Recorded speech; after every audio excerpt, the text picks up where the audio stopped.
وبه نستعين على أمور الدين وصلى الله وسلم على سيدنا محمد خاتم النبيين وعلى آله وأصحابه أجمعين ومن تبعهم بإحسان إلى يوم الدين. سبحانك لا علم لنا إلا ما علمتنا إنك أنت العليم الحكيم. اللهم ارزقنا فهم النبيين وحفظ المرسلين وإلهام الملائكة المقربين. اللهم فقهنا في الدين وعلمنا التأويل واهدنا صراطك المستقيم. رب اشرح لي صدري ويسر لي أمري واحلل عقدة من لساني يفقه قولي آمين. أما بعد، السلام عليكم ورحمة الله وبركاته. Alhamdulillah, syukur pada Allah Subhanahu Wa Taala yang memberi taufik pada kita untuk dapat bersama-sama di dalam masjid ini pada hari Jumaat yang mulia ini di bulan Sya'ban. InsyaAllah kita sama-sama saling ingat memperingati sama kita seperti mana Allah SWT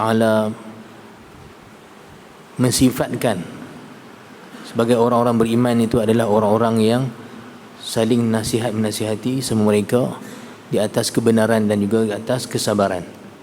Dalam firman Allah SWT, illa alladhina amanu wa 'amilus salihati wa tawassaw bil haqqi wa tawassaw bis sabr. Orang-orang yang tidak rugi itu adalah orang-orang yang telah beriman dan beramal salih, dan mereka saling berwasiat-wasiat sama mereka di atas kebenaran dan juga di atas kesabaran. Menurut beberapa riwayat yang diriwayatkan oleh para ulama, bahawa antara kelebihan bulan Sya'ban, di mana bulan Sya'ban adalah bulan diturunkan atau turun padanya perintah Allah SWT kepada kita, satu perintah yang sangat agung dan juga sebagai satu kemuliaan bagi umat Nabi Muhammad SAW, yaitu firman Allah Subhanahu Wa Taala, Inna Allaha wa malaikatahu yusalluna 'alan nabi ya ayyuhalladzina amanu sallu 'alaihi wasallimu taslima. Maksudnya, sesungguhnya Allah Subhanahu Wa Taala dan para malaikat dia berselawat ke atas Nabi, iaitu Nabi Muhammad sallallahu alaihi wasallam. Wahai orang-orang beriman, selawatlah kamu semua kepada baginda sallallahu alaihi wasallam dan ucaplah salam sejahtera kepada baginda sallallahu alaihi wasallam. Kita diperintahkan untuk berselawat pada Nabi sallallahu alaihi wasallam setiap hari. Malah mana mungkin seorang muslim mukmin dalam satu hari dia tidak berselawat pada Nabi Muhammad sallallahu alaihi wasallam. Sebab ia merupakan rukun qauli di dalam solat, iaitu pada bacaan tahiyat akhir. Siapa yang meninggalkan selawat atas Nabi sallallahu alaihi wasallam dengan sengaja di dalam solat, dalam rukun, di dalam tahiyat akhir, maka solat dia tidak sah. Namun bukan semata-mata kita berselawat pada Nabi SAW di dalam solat, malah kita dituntut untuk memperbanyakkan selawat pada Nabi SAW. Jadi pada bulan Sya'ban ni tuan-tuan sempena, di mana di sana ada banyak riwayat yang menunjukkan bahawa perintah Allah SWT yang kita sebutkan tadi turun pada bulan Sya'ban. Maka kita memperbaharui sambutan ataupun seruan Allah Subhanahu Wa Taala dengan kita berbanyakkan lagi selawat kita pada Nabi sallallahu alaihi wasallam, dan juga kenalan, tambah kenal kita dan juga pengetahuan kita tentang segala perkara yang berkenaan dengan Nabi Muhammad sallallahu alaihi wasallam. Pada pengajian ataupun pada tazkirah yang lepas tuan-tuan, kita ada sebutkan bahawa syukur kita sebagai umat Islam, umat Nabi Muhammad SAW yang membaca Al-Quran, yang menjadikan Al-Quran panduan hidup dia. Kita selamat dengan satu keresahan yang besar dan persoalan yang besar, iaitu persoalan siapakah kita manusia ini, mengapa kita ada di atas muka bumi ini, dan ke mana kita akan pergi sebenarnya. Ini persoalan yang kita sebutkan pada pengajian lepas ataupun tazkirah yang lepas, satu persoalan yang kalaulah seseorang itu tidak tahu jawapan dia, maka kehidupan dia sentiasa dalam ketakutan. Sebab dia tak tahu kenapa dia ada atas muka bumi ini, dan sebenarnya apa yang berlaku pada diri dia dan ke mana dia nak akan pergi. Jadi mengetahui jawapan bagi persoalan ini dengan satu jawapan yang jelas dan yakin cukup telah mengeluarkan manusia itu daripada kesengsaraan secara maknawi, secara spiritual. Kita sebagai manusia, sebagai orang beriman, membaca firman Allah Subhanahu Wa Taala, "Wa ma khalaqtul jinna wa insa illa liya'budun." Tidaklah aku jadikan jin dan manusia melainkan hendaklah mereka itu beribadah kepada aku. Jadi pada ayat ini tuan-tuan, nampak satu misi yang jelas kejadian kita manusia di atas muka bumi ini, itu untuk beribadah, mengabdikan diri pada Allah Subhanahu Wa Taala. Dan kita sebutkan pada tazkirah lepas bahawa ibadah dan pengabdian diri tuan-tuan mustahil berlaku. Mustahil berlaku kalau tidak kenal siapa yang kita abdikan diri, iaitu Allah SWT. Kalau tidak kenal Allah Ta'ala, mana mungkin wujud sifat ubudiyah, pengabdian diri. Sebab sifat ubudiyah adalah sifat yang terbit daripada perasaan kita rasa kita tidak memiliki apa-apa, rasa lemah di hadapan Allah SWT yang maha agung, yang maha kuasa. Kita manusia makhluk yang sangat lemah dan sangat fakir. Malah kita lebih lemah daripada banyak makhluk Allah Ta'ala yang lain. Kita lihat saja, kita sebagai manusia tuan-tuan perlukan sebuah rumah untuk tinggal, tetapi berapa ramai manusia yang terlibat dalam mendirikan sebuah rumah kita. Kalau kita kira balik, mereka yang terlibat dalam mendirikan sebuah rumah kita saja tuan-tuan boleh jadi beribu-ribu, boleh jadi silap juta. Sebab setiap kontraktor, pembinaan, simen apa semua tu ada manusia ramai terlibat. Sebab kita tak boleh nak siapkan seorang-seorang kita. Sedangkan banyak makhluk Allah Ta'ala tuan-tuan, kita lihat mereka membina tempat tinggal mereka. Silap kadang-kadang seekor burung tu je bina. Jadi dia lebih dari satu sudut aspek lebih kuat daripada kita. Dan mereka cukup dengan rumah macam burung tadi, seekor burung cukup dengan rumah sarang dia tadi tu cukup selesa. Tak perlu nak lebih-lebih. Menunjukkan bahawa kayanya mereka lebih daripada kita. Tapi kita tak pernah cukup. Hajat kita banyak. Dan di sanalah manusia akan sedar bahawa betapa banyak keperluan manusia, betapa banyaknya hajat-hajat mereka, tapi dia tak dapat nak selesaikan, tak dapat nak tunaikan. Jadi di sana dia akan sedar betapa lemahnya diri dia dan betapa fakirnya manusia ini. Jadi yang dapat menyelamatkan manusia hanyalah yang memiliki kekuasaan yang tiada had dan kudrah, yakni keupayaan yang tiada batasnya, dan tiada bukan melainkan Allah Subhanahu Wa Taala.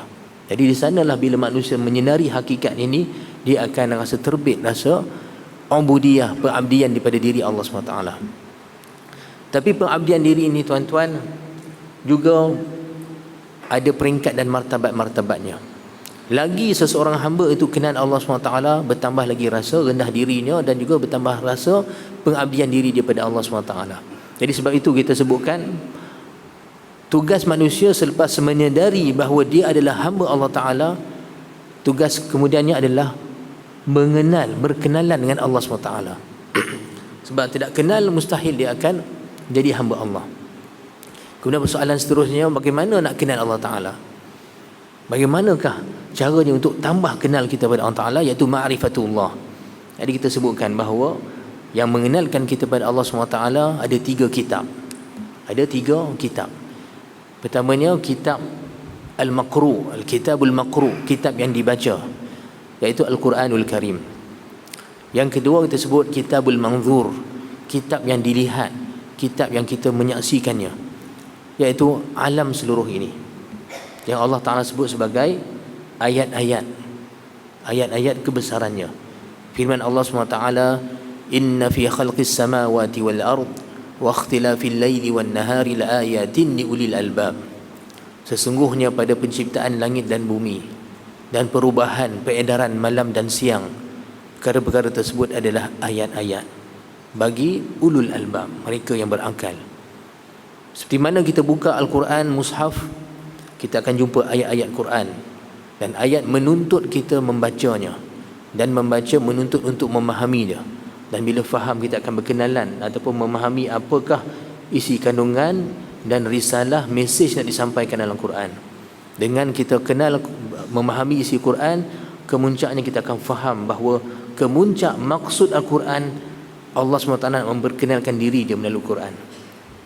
Sebab tu kita akan lihat ayat-ayat Quran penuh dengan kisah-kisah, ayat hukum ahkam syariat.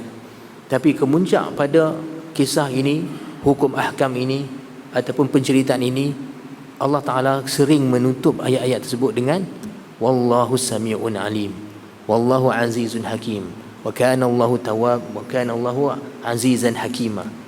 Maksud dia Allah Ta'ala maha mendengar dan maha melihat. Allah Ta'ala tu maha perkasa dan maha hikmah. Begitulah akhirnya sebenarnya kemuncak pada ayat-ayat ini untuk Allah Ta'ala memperkenalkan diri dia. Begitu juga dengan kitab alam. Kitab alam seluruh ni yang kita sebutkan sebagai kitab yang kedua untuk kita berkenal dengannya pada Allah SWT. Pada hakikatnya alam ini beredar siang malam, segala-gala yang berlaku, sebenarnya Allah Ta'ala memperkenalkan diri dia, sifat-sifatnya. Jadi tugas kita untuk melihat alam bukan semata-mata melihat objek-objek yang ada pada alam ni. Seperti mana kita bila baca Quran, bukan semata-mata kita melihat huruf-huruf Al-Quran tu, bukan kita tengok huruf alif, bata semata-mata, tapi kita membaca untuk memahami apa maksud dia. Begitulah melihat pada alam ini bukan semata-mata untuk lihat pokok, gunung, matahari, sampai bila-bila lihat objek tu tanpa memahami apa yang dimasukkan sebalik pada alam ini.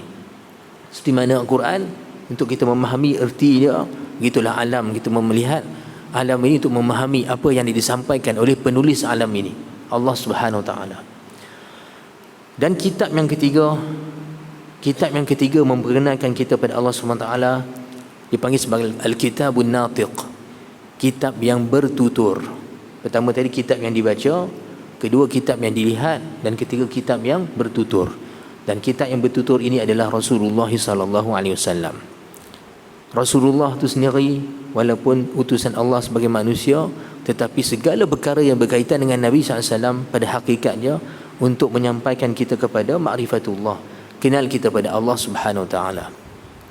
Sebab itu dalam satu riwayat hadis, Sayyidatuna Aisyah Ummul Mukminin, isteri Rasulullah SAW, ditanya tentang akhlak peribadi Nabi SAW.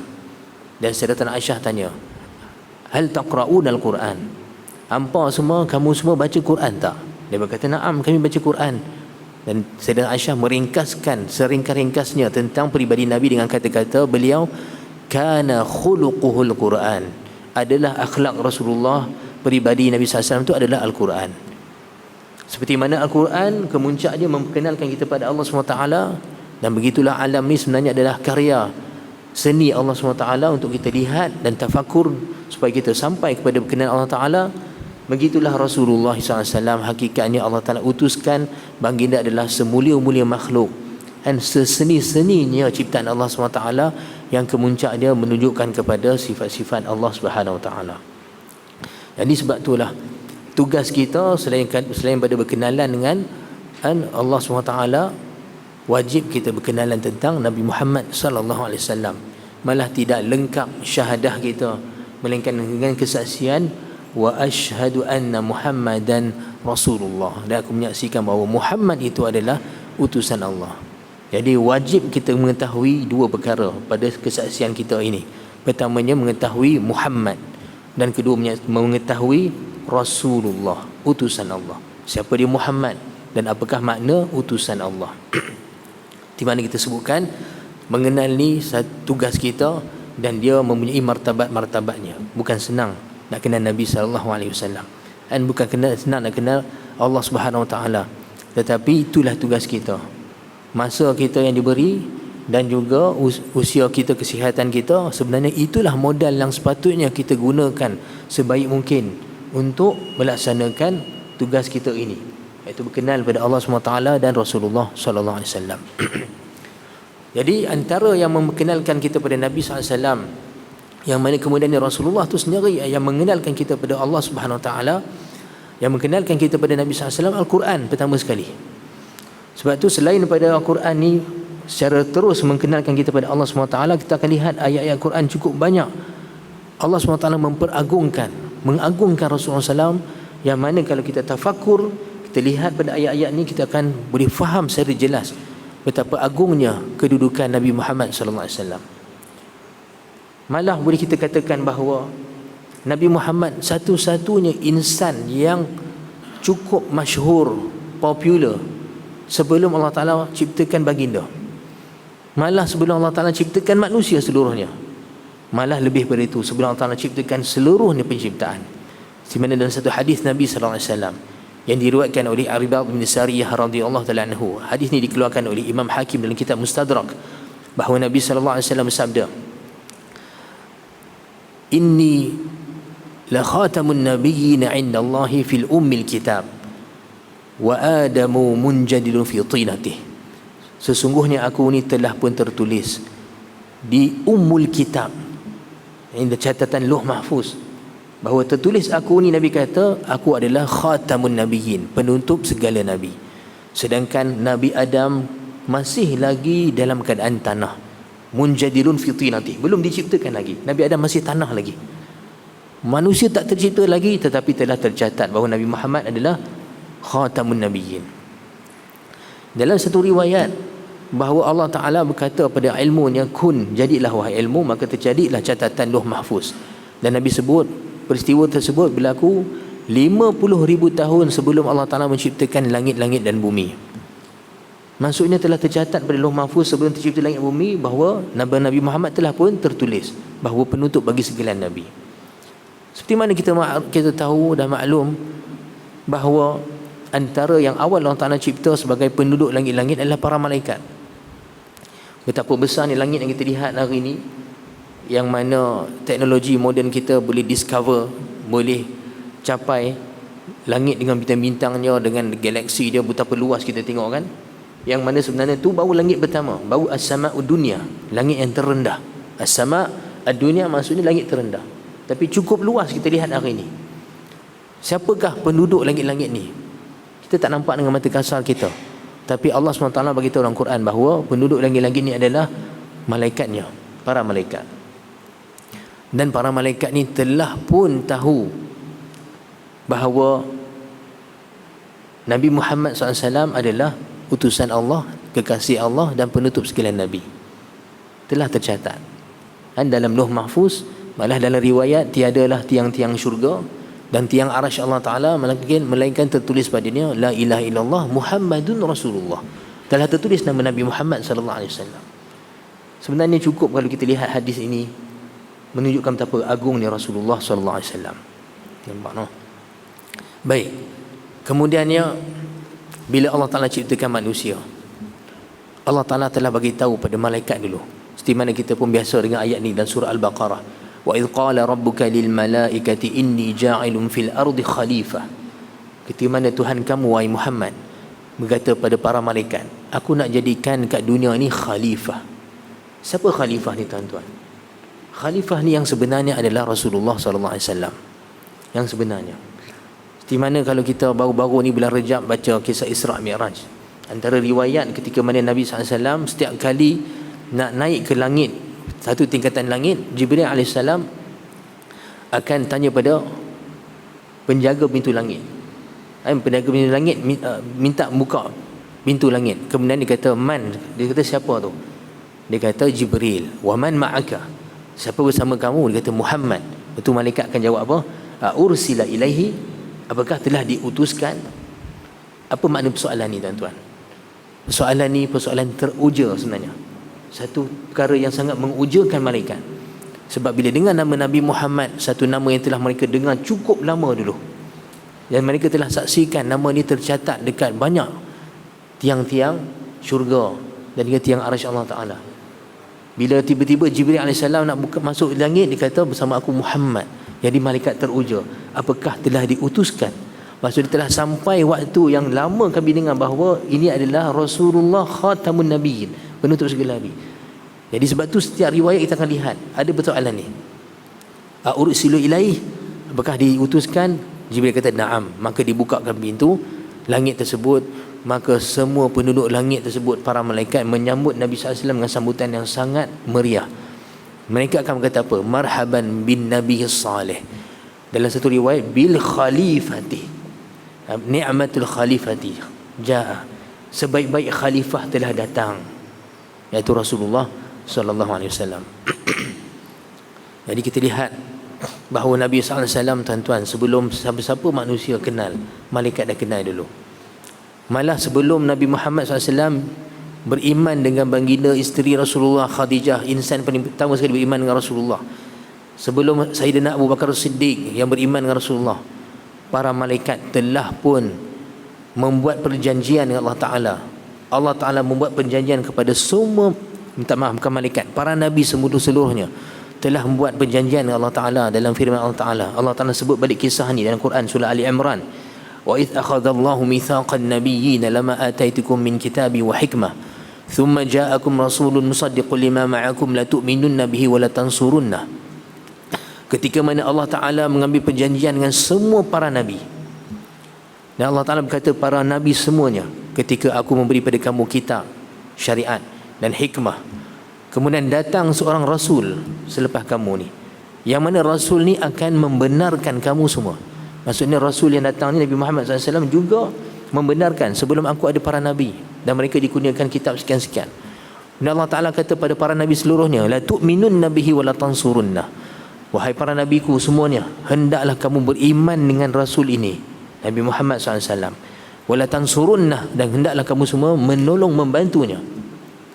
Dan Allah Ta'ala sebut sekali lagi, qala a'aqratum wa akhadtum ala dhalikum isri, apakah kamu semua wahai para Nabi berikrar dengan janji ini dan kamu mengambil janji ini bersungguh-sungguh?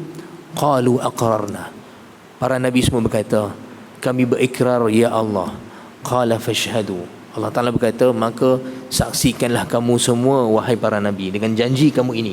Fashhadu wa ana ma'akum minasyahidin, dan aku sendiri akan bersama kamu menjadi mereka yang menyaksikan kenabian dan kerasulan Nabi Muhammad sallallahu alaihi wasallam. Subhanallah, tuan-tuan. Terlihat betapa agungnya makam Nabi Muhammad sallallahu alaihi wasallam, kedudukan Nabi Muhammad sallallahu alaihi wasallam.